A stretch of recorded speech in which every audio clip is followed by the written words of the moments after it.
Welcome to my channel English Learning Speedy. Tree plantation means planting trees more and more. Nowadays tree plantation is a very important topic in our country and in the world.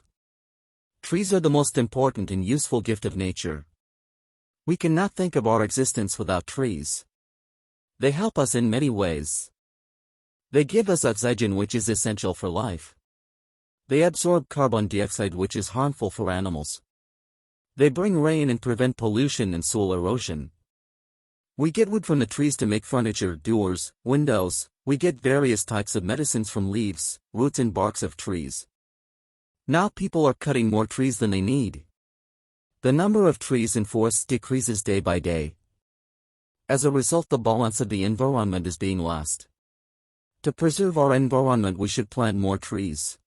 We may plant trees around our house, school, office, and both sides of the road. Rainy season is the best time for planting trees. We should take care of planting trees and protect them from animals. Government should encourage the people for plantation. Thanks for watching. Please subscribe.